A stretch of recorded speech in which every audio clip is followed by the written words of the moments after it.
வணக்கம் நேயர்களே, இன்னைக்கு நாம பார்க்கக்கூடிய சிறப்பு பதிவு தமிழ் புத்தாண்டு பலன்கள். தமிழ் புத்தாண்டாகப்பட்டது ஏப்ரல் மாதம் 14ஆம் தேதி பராபவ வருடம் அப்படின்ற மாதிரியாக ஆரம்பிக்குது. இந்த பராபவம் அப்படின்னு சொன்னோம்னா சுழற்சி முறை அப்படின்னா அதற்கு உண்டான ஒரு பொருள். ஆனால் ஜோதிட ரீதியாக பார்த்தீங்கன்னா இந்த பராபவ வருடத்துல ஒரு சுழற்சி அப்படின்றது வெற்றி அப்படின்றது ஒரு தோல்வியையும், தோல்வி அப்படின்றது ஒரு வெற்றியையும் குறிக்கக்கூடிய ஒரு அமைப்பாக தான் இந்த பராபவ வருடம் இருக்க போகுது. யார் யாருக்கெல்லாம் நீங்க நன்மைகள் கிடைக்கல அப்படின்னு நினைக்கிறீங்களோ அவர்களுக்கு எல்லாருக்குமே ஒரு நன்மைகள் கிடைக்கக்கூடிய ஒரு ஆண்டாகவும், தோல்வியே இல்லாத சில நபர்களுக்கு இந்த ஆண்டு ஒரு தோல்வியை கொடுக்கக்கூடிய ஒரு ஆண்டாகவும் தான் இந்த பராபவ வருடம் இருக்க போகுது. இந்த வருடத்துல இருக்கக்கூடிய கோச்சார கிரகங்களின் நிலவரங்கள் அப்படின்னு பார்க்கும்போது வருடம் ஆரம்பிக்கும் போது அந்த சூரியன் சுக்கிரன் சேர்க்கை அந்த மேஷ ராசியில இருக்கு, மிதுன ராசியில குரு பகவான், அடுத்து சிம்ம ராசியில கேது பகவான், கும்ப ராசியில ராகு பகவான், அடுத்து சனி பகவான் மீன ராசியில இருக்கிறார். இதுதான் வருடம் ஆரம்பிக்கும் போது இருக்கக்கூடிய கோச்சார கிரகங்களின் நிலவரங்கள். இந்த வருட பலன்களை நம்ம தீர்மானிக்கும் போது வருட கிரகங்களாகப்பட்ட அந்த குரு பகவான் பார்த்தீங்கன்னா ஜூன் மாதம் 2ஆம் தேதி, அதாவது வைகாசி மாதம் 17ஆம் தேதி பெயர்ச்சி ஆகிறார்.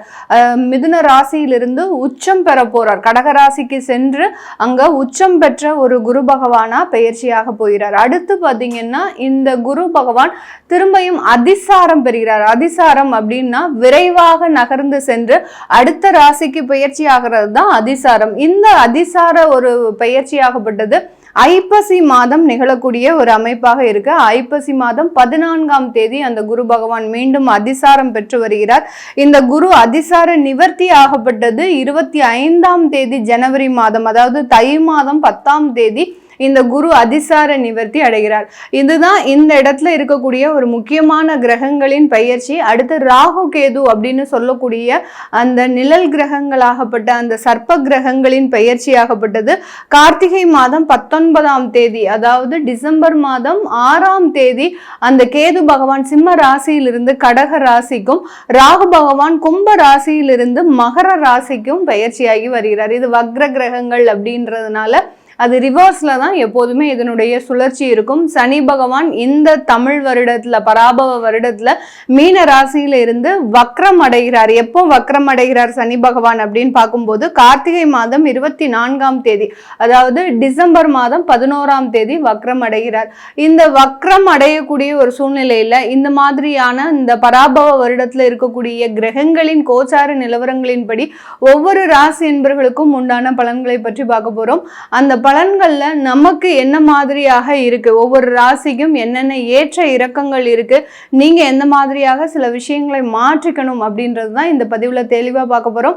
இந்த சேனலை முதன்முறையா பாக்குறீங்க அப்படின்னா சப்ஸ்கிரைப் பண்ணிக்கோங்க, பெல் பட்டன்ல ஆல் ஆப்ஷன் சூஸ் பண்ணிக்கோங்க.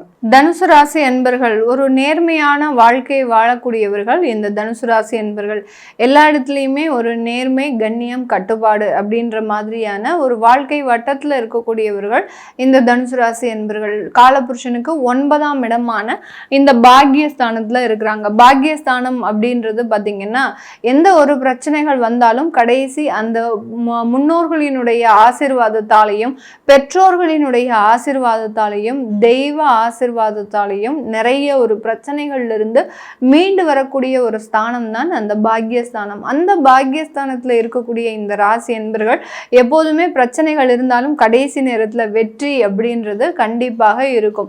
அந்த தனுசு அப்படின்னு சொன்னாலே வில்லம்பு, அவர்களினுடைய இலக்குகளை பார்த்தீங்கன்னா மிகவும் ரொம்ப தொலைவாக இருக்கும். அந்த தொலைவை நோக்கி அந்த வில்லம்பு பயணிக்கும் போது அதற்கு இடையூறுகளாக நிறைய பிரச்சனைகள் வந்தாலும் அந்த இலக்கை நோக்கி தான் அந்த அம்பு அப்படின்றது எய்தப்படுது. கண்டிப்பாக அந்த இலக்கை நோக்கி தான் அந்த அம்பும் போய் சேரும். அந்த அளவுக்கு இந்த தனுசு ராசி என்பர்கள் உங்களுக்கு பிரச்சனைகள் வருது, நான் நேர்மையா இருக்கிறதுனால எனக்கு எந்த விதமான ஒரு பாக்கியமும் கிடைக்க மாட்டேங்குது, எனக்கு அங்கீகாரம் கிடைக்க மாட்டேங்குது, இப்படின்ற மாதிரியான நெகட்டிவான விஷயங்களை தயவு செய்து இந்த வருடத்துல விட்டுருங்க.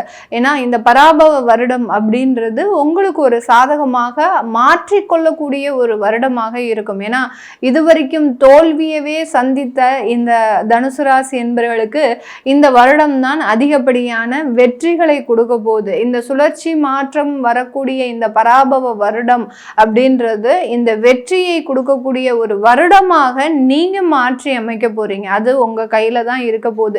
எந்த மாதிரியாக நீங்க செயல்படணும், ரொம்ப ரொம்ப ஸ்மார்ட்டா இருக்கணும். யார்கிட்டையும் தேவையில்லாத ஒரு பிரபகண்டா அப்படின்றது நீங்க படுத்தக்கூடாது.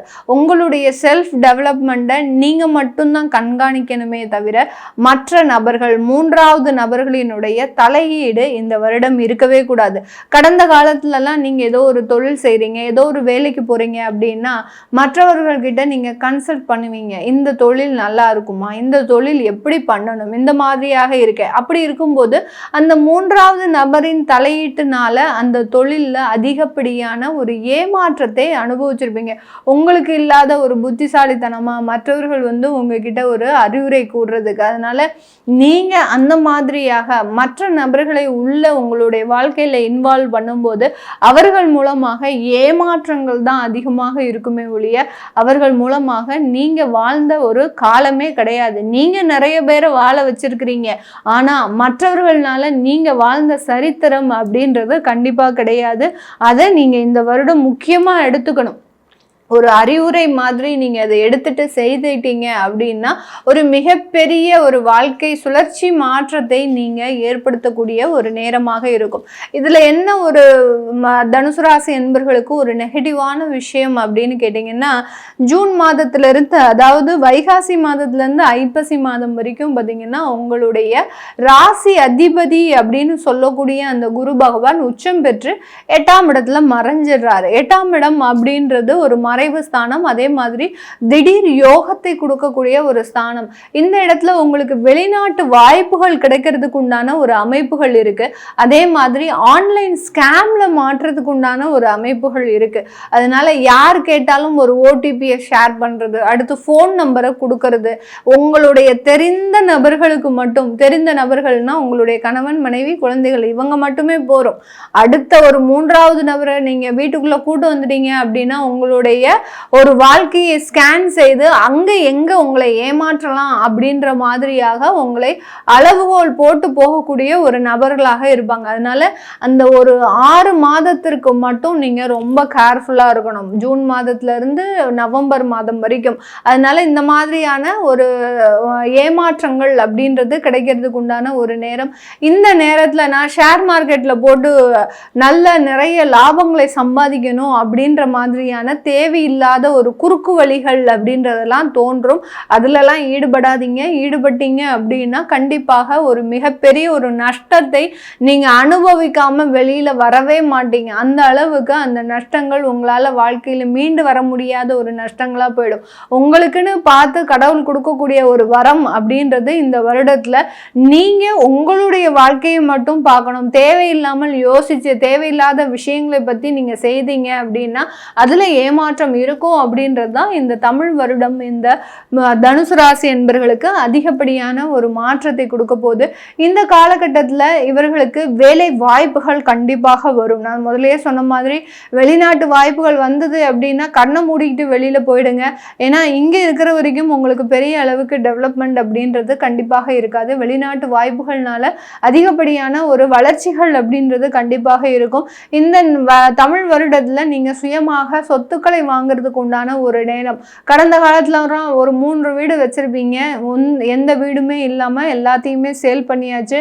இன்னுமே நம்மளால வீடு வாங்க முடியுமா, ஆபரண தங்க நகைகள் வாங்க முடியுமா அப்படின்ற மாதிரியான சிறு பதட்டம் இருக்கு இந்த தனுசு ராசி என்பவர்களுக்கு. அந்த பதட்டத்திலிருந்து வெளியில வரக்கூடிய ஒரு ஆண்டாக தான் இந்த தமிழ் வருடம் இருக்க போது. அதனால சுயமாக எல்லா சொத்துக்களையும் அடுத்து பார்த்தீங்கன்னா சுகபோக வாழ்க்கையையும் அனுபவிக்கக்கூடிய ஒரு தருணம். முக்கியமாக வேலை பார்க்கக்கூடியவர்களுக்கு இந்த அர்த்தாஷ்டம சனி என்ன மாதிரியாக செய்ய போகுது. சனி கர்மகாரகன், நீதிகாரகன், அடுத்து பார்த்தீங்கன்னா உங்களுடைய நியாயக்காரகன். இந்த தனுசு ராசி என்பவர்களுக்கு ரொம்ப ஃப்ரெண்டு அப்படின்னு சொன்னோன்னா அந்த சனி பகவான் தான். அந்த ஃப்ரெண்ட் ஆகப்பட்டவர் இப்போ 4ஆம் இடத்துல போய் உட்கார்ந்துருக்கிறாரு. அந்த நட்பு கிரகம் அப்படின்னு சொல்லக்கூடிய அந்த சனி அந்த 4ஆம் இடத்துல உட்காரும் போது என்ன செய்ய போறாரு, நீ கொஞ்சம் ஓய்வு எடுத்தா நல்லா இருக்கும்பா, ரொம்ப உழைச்சிட்ட, ரொம்ப ஓய்வு எடுக்க வேண்டிய ஒரு நேரமாக இருக்கு, கொஞ்சம் ஓய்வு எடு அப்படின்ற மாதிரியாக மன ரீதியான குழப்பங்கள் இருக்கும். ஏகப்பட்ட சோம்பேறித்தனம் அப்படின்றது கண்டிப்பாக வரக்கூடிய ஒரு நேரம். நீங்களே முயற்சி செய்து வேலை செய்யணும் அப்படின்னு நினைச்சா கூட அந்த அர்த்தாஷ்டம சனி நீ நல்லா படுத்து தூங்கு, ரெஸ்ட் எடு, ஷார்ட்ஸ் பாடு, ரீல்ஸ் பாரு அப்படின்ற மாதிரியாக அந்த சனி பகவான் சோம்பேறித்தனத்தை உள்ள நுழைக்க போறார். அதனால தான் நான் முதல்லயே உங்ககிட்ட சொல்லிட்டேன், எந்த தெரிந்த நபர்களானாலும் சரி நீங்க 3வது நபர்களை உள்ள கொண்டு வந்து இன்வால்வ் பண்ணக்கூடாது அப்படின்னு சொல்லிட்டேன். நம்மளுடைய ஃப்ரெண்டே சனி பகவானே பார்த்தீங்கன்னா உங்களை சோம்பேறித்தனமா ஆக்க போறாரு. அந்த சோம்பேறித்தனத்திலிருந்து வெளிவருவதற்கு நீங்க உடற்பயிற்சிகளை கண்டிப்பாக செய்யணும், தியான பயிற்சிகளை கண்டிப்பாக செய்யணும். இதை 2ஐயும் செஞ்சிட்டீங்க அப்படின்னா அந்த நட்பு கிரகம் உங்களுக்கு ஒரு நல்ல கிரகமாக மாறி உங்களுக்கு இருந்து செய்ய வேண்டிய சதி வேலைகளை எல்லாத்தையும் தனக்குத்தானே மாற்றிக்கொண்டு இவர் நல்லா இருக்கிறாருப்பா, நல்லா உழைக்கிறாரு, நல்ல ஒரு எக்ஸசைஸ்லாம் பண்றாரு, அந்த மாதிரியாக தனக்கு உண்டான வேலைகளை மாற்றி அமைக்கக்கூடிய ஒரு ஆண்டாக மாறிடும். அதனால எங்க வேலைக்கு போனாலும் கண்டிப்பாக நீங்க இந்த உடற்பயிற்சிகளை கண்டிப்பாக செய்யணும். அதிகாலை கண்டிப்பாக எந்திரிக்கணும். 5லிருந்து 5:30க்குள்ள நீங்க எந்திரிச்சிட்டீங்க அப்படின்னா உங்களுடைய லைஃப் மிகப்பெரிய ஒரு வெளிச்சமான ஒரு பாதையை நோக்கி பயணிக்கக்கூடிய ஒரு நேரமாக இருக்கும். திருமணம் சம்பந்தப்பட்ட விஷயங்கள்ல நிறைய ஒரு வளர்ச்சிகள் இருக்கும். திருமண வரன்கள் பார்க்கும்போது உங்களுக்கு ஒரு நல்ல பிடிச்ச மாதிரியாக இருக்கும். கடைசி அந்த திருமணம் நெருங்கும் போது பயம் வந்துடும். நம்ம இந்த திருமணத்தை செஞ்சுக்கிட்டோம் அப்படின்னா நம்மளுடைய வாழ்க்கை நல்லா இருக்குமா, இதனால ஏதாவது ஒரு பாதிப்புகள் வருமா அப்படின்ற மாதிரியாக அந்த திருமண வாழ்க்கையில ஒரு சின்ன சலசலப்புகள் ஏற்படுவதற்கு உண்டான ஒரு அமைப்பு இருக்கு. பயப்படாதீங்க. இந்த தனுசு ராசி என்பவர்கள் உங்களுக்கு இனிமேல் நடக்கக்கூடிய விஷயங்கள் எல்லாமே நன்மையாகவே நடக்கக்கூடிய ஒரு நேரமாக இருக்கும். இந்த காலகட்டத்தில் வெளிநாட்டில் இருக்கக்கூடியவர்களுக்கு அங்கே ஓன் ப்ராப்பர்ட்டி வாங்கக்கூடிய ஒரு நேரம். ப்ராப்பர்ட்டி வாங்கும்போது பழைய வீடுகளை வாங்குறது நல்லது. நீங்கள் சுயமாக கட்டி சம்பாதிக்கக்கூடிய ஒரு வீடை தவிர நீங்கள் பழைய வீடுகளாக ஒரு 10 வருஷம் 5 வருஷம் பில்டிங்கை வாங்கினீங்கன்னா இன்னும் வளர்ச்சிகள் அதிகமாக இருக்கக்கூடிய ஒரு நேரமாக இருக்கும். இந்த காலகட்டத்தில் காதல் திருமணங்கள் அப்படின்றது கொஞ்சம் பெற்றோர்களின் சம்மதத்தோடு நடக்கக்கூடிய ஒரு நேரமாக இருக்கும். இது எல்லாமே நம்ம கோச்சார நிலவரப்படி பலன்களை கணிச்சு சொல்லியிருக்கிறோம். உங்களுடைய சுய ஜாதக தசாபுத்தி பலன்களை பார்க்கணும் விருப்பப்படுறவங்க கீழே இருக்கிற நம்பருக்கு வாட்ஸ்அப்பில் அப்பாயின்மெண்ட் வாங்கிக்கிட்டு கன்சல்ட் பண்ணிக்கலாம். உங்களிடமிருந்து விடைபெறுவது உங்கள் ஆஸ்ட்ரோ பூர்ணா. நன்றி, வணக்கம்.